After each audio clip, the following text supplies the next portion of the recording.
আপনার ফোনে জিজ্ঞাসা করেন। হ্যাঁ মৃত্তিকা, এদিকে তাকা আমার দিকে। তুই ওরে চিনোস? তোরে তাকাইতে বসে আমার দিকে তাকা, ওরে চিনোস তুই? না ভাইয়া, আমি ওকে চিনি না। এই দাঁড়া, মুড়ি কিন্তু শেষ হয়ে গেল, পরে কিন্তু আমার কাছে টাকা চাইস না। আরে রাখ তো তোর মুড়ি, খা তুই। হিরো মামা, ডাল মে কুছ তো কালা হ্যাঁ। কালকে প্রথমবারের মতো একটা মেয়ে ফ্রেন্ড রিকোয়েস্ট অ্যাকসেপ্ট করছে। আমি শিওর ফেকাই। ফেকারি কেন হবে? তোর কি মনে হয় আমার আইডির নাম ব্যর্থ বালক কেন দিছি? এর আগে একটা মেয়ের সাথে 3 মাস চ্যাট করছি এমবি কিনে কিনে। আমি তো খুব খুশি, রিচার্জ করে দিতে বললে রিচার্জ করে দিতাম, বাবার পকেটের টাকা চুরি করে। মনে হইতো এটা আমার দায়িত্ব। তারপর আর কি, ওইটা আমাদের ক্লাসের ফাইনের ফেক আইডি ছিল। শালা আমার বার্থডের দিন আমার ছেকা দিয়ে দিছে। তার মানে মামা তুই আমাদের ফাইমের কাছে চাইছিস? মান ইজ্জত সব শেষ। মজা নিস না তো, আমি শিওর তোর এটাও ফেক আইডি।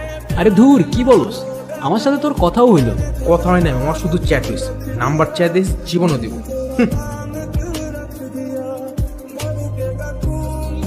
তোমার নাম্বারটা দেওয়া যাবে?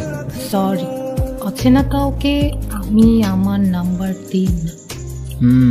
বুঝতে পারছি, এটা তোমার ফেক আইডি। ফেক আইডি মানে? রিপ্লাই দিব না এখন। ওই হ্যালো, রিপ্লাই করো না কেন? এখন কেমন লাগে? দেখো, আমার কিন্তু মেজাজ খারাপ করো না, ভালো হবে না বলে দিলাম। এই তোমার নাম্বার দাও, আমি কল দিচ্ছি। সরি, অচেনা কাউকে আমি আমার নাম্বার দিই না। দেখো, আর মেজাজ খারাপ করো না আমার। তোমার কিন্তু আমার রাগ সম্পর্কে ধারণা নাই। ওরে বাবা, ভয়ে পাইছি অনেক। আচ্ছা, এই নাও। হ্যালো। ওই ফেক আইডি এটা না? হ্যাঁ, আমার তো তাই মনে হচ্ছিল। আর এখন কি মনে হচ্ছে? এখন তো মনে হচ্ছে হয়তো রিয়েল আইডি। এখনো হয়তো? দুইটা থাপ্পড় মারলে না একদম সব হয়তো টয়তো বের হয়ে যাবে। ওই হ্যালো, বয়স কত তোমার? আমি ক্লাস 8, আর মেয়েদের বয়স জিজ্ঞেস করতে হয়। তুমি যদি ক্লাস 8-এ পড়ো, আমি তোমার সিনিয়র, আর সিনিয়রদের সাথে রেসপেক্ট দিয়ে কথা বলতে হয়, জানো না? আচ্ছা, তোমার নামটা এত কঠিন কেন? মৃত্তিকা, মৃত্তিকা, আর 2বার কেন দিছো এক নাম? ফেসবুক অ্যাকাউন্ট খুলতে গেলে ফার্স্ট নেম লাস্ট নেম চায় না, তো ফার্স্ট নেম তো দিয়ে দিলাম। এখন লাস্ট নেমে কি দিব, তাই ওইটা 2বার দিয়ে দিয়েছি, কারণ যদি আবার ফ্যামিলি কেউ চিনে ফেলে তাই। তোমার নামটা অনেক কঠিন। কঠিন হলে তুমি একটা নাম দিয়ে দাও। মৃত্তিকা থেকে মিতু। তোমাকে আজকে থেকে আমি মিতু বলে ডাকবো, ওকে? নামটা কিন্তু অনেক কিউট আছে। এরপর থেকে অলমোস্ট প্রতিদিন ওর সাথে কথা হতো। এক প্রান্তে আমি, আর এক প্রান্তে মিতু। দুইজনকে কি করলাম প্রতিদিন বিকালে সব শেয়ার করা হতো। এমন একটা অবস্থা যে দুজন দুজনের সাথে কথা না বলে একটা দিনও থাকতে পারতাম না, কোনো কারণ ছাড়া, স্বার্থ ছাড়া। এই ভালোবাসাগুলো সবচেয়ে ম্যাজিক্যাল হয়, তাই না? কিন্তু একদিন বিকালে হঠাৎ করেই মিতু কল ধরছিল না। ওই দিন যে কি টেনশন হচ্ছিল ভাই, আমার লাইফের কোনো ক্রিকেট ম্যাচ নিয়েও এত টেনশন করি নাই আমি। সেদিন রাতে বাড়ির ছাদেই ঘুমিয়ে পড়ি, আর পরদিন বিকালে মিতুরই কল আসলো। হ্যালো মিতু, তুমি ঠিক আছো? তোমার কিছু হয়নি তো? কি হবে আমার? কালকে সারাদিন তোমার ফোন বন্ধ ছিল। প্রত্যেক দিন যে কল দিতেই হবে এমন কোনো মানে আছে নাকি? হঠাৎ এভাবে কথা বলতেছো যে? আচ্ছা বাদ দাও, কালকে কল দিতে পারি নাই এর জন্য চাও সরি। ইটস ওকে, সরি বলতে হবে না। কি করলা আজকে সারাদিন? ছাদেই ছিলাম কাল বিকাল থেকে, তোমার জন্য ওয়েট করতেছিলাম। কেন? মানে কি? তোমার জন্য ওয়েট করবো না তো কার জন্য ওয়েট করবো? হ্যালো মিতু। কিছুক্ষণ মিতু কোনো কথা বলছিল না, কিন্তু ওর দীর্ঘ নিঃশ্বাসের শব্দ আমি ঠিকই শুনতে হচ্ছিল। তারপর হঠাৎ করে মিতু বলল, আমার সাথে দেখা করবা? করবো। কোথায় আসবো বলো? রসুলপুর, এটা এত দূর আসতে পারবা তুমি? বোকা। আমি আসবো, কালকেই আসবো আমি। হইছে, আসবা তুমি, ঘোড়ার ডিম। কি রে ভাই, থামলি কে? আমি আজকে স্কুল যাব না ভাই। তো কই যাবি? রসুলপুর, মিতুর সাথে দেখা করতে। একা একা রসুলপুর কেন যাবি? কেমনে যাবো জানি না ভাই, কিন্তু যাইতে আমার আজকে হবেই। তুই শুধু আমার একটা কাজ করে দিতে পারবি? কি কাজ? প্রেজেন্টটা দিয়ে দিস, নাইলে জালাল স্যার আবার বাসায় কল দিয়ে নালিশ করবে। ওকে দিমুনে, যা। মিসি ভাই, সাবধানে যাইস।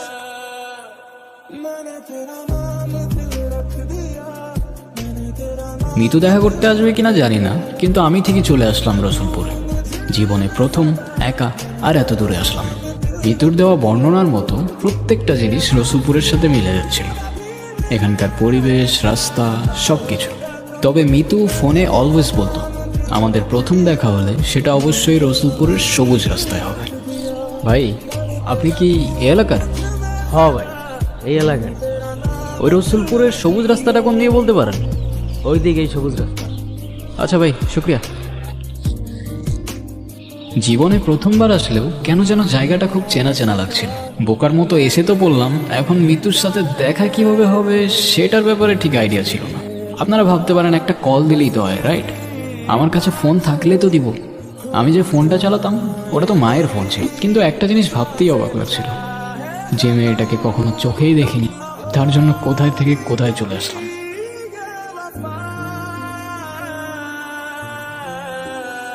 সেই মুহূর্তে মিতুকে আমি প্রথমবার দেখলাম। ওকে এতটা সুন্দর লাগছিল যতটা হয়তো আমি ইমেজিনও করিনি। মিতু? সানি, হ্যাঁ। কেমন আছো? এই তো আলহামদুলিল্লাহ। তুমি? ভালো। কিছু বলো। তুমি জানলা কিভাবে আমি এখানে থাকবো? মেয়েরা সব কিছু জানতে পারে। আচ্ছা, তুমি না বলছিলা আমাদের যেদিন প্রথম দেখা হবে তোমার ফেভারিট জায়গাগুলো তুমি ঘুরে দেখাবো আমাকে? চলো তাহলে এখান থেকেই শুরু করি। চলো ওদিকটাই যাই।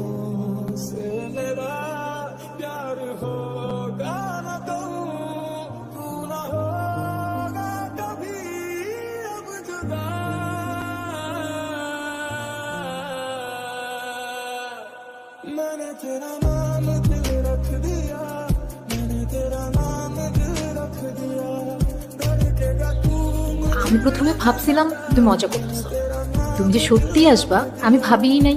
তুমি আসতে বলছো আর আমি না এসে পারি? তাই? হ্যাঁ।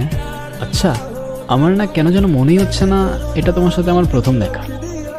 আমার কেন যেন মনে হচ্ছে তোমাকে আমি অনেক বছর ধরে চিনি। মিলে গেল কিভাবে?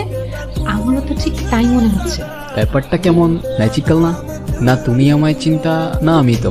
কোথায় তুমি থাকতা আর কোথায় আমি, তাও আমাদের কিভাবে দেখা হয়ে গেল, ফ্রেন্ডশিপও হয়ে গেল। শুধুই ফ্রেন্ডশিপ? আই গেস ফ্রেন্ডশিপ থেকেও আরো অনেক বেশি কিছু। তুমি কালকে আমাকে জিজ্ঞাসা করছিলে না আমি তোমাকে কেন ফোন দিছিলাম না? হ্যাঁ, আমি তোমাকে মিথ্যা বলছি। আমি জানতাম, আমি খুব ভালো করেই জানতাম যে তুমিও আমার সাথে কথা না বলে থাকতেই পারো না। কি হয়েছিল বলো না আমাকে। ভাইয়া সেদিন মারছে আমাকে। মারছে কেন? সেদিন সকালে তোমার সাথে মেসেজ করতেছিলাম, ভাইয়া দেখে ফেলছে। ভাইয়া আমাকে জিজ্ঞাসা করছে ছেলেটা কে। আমি বলছি আমার ফ্রেন্ড। তারপর আমার আর কোনো কথা না শুনে আমাকে অনেক মারছে, আমার ফোনটাও নিয়ে গেছে। আচ্ছা তুমি কান্না করো না, দেখো সব ঠিক হয়ে যাবে। আমার না আর এখানে একটুও থাকতে ইচ্ছা করে না। আচ্ছা সব ঠিক হয়ে যাবে, তুমি কান্না করো না প্লিজ। কান্না করে কি হবে বলো? কে রে তুই? নাম কি তোর? সানি। সানি, এখানে কি তোর? এখানে কি করতে আসছস? ভাই, ওরা সকালে দেখে আমার সন্দেহ মনে হয়েছে। এখানে কি করতে আসছস?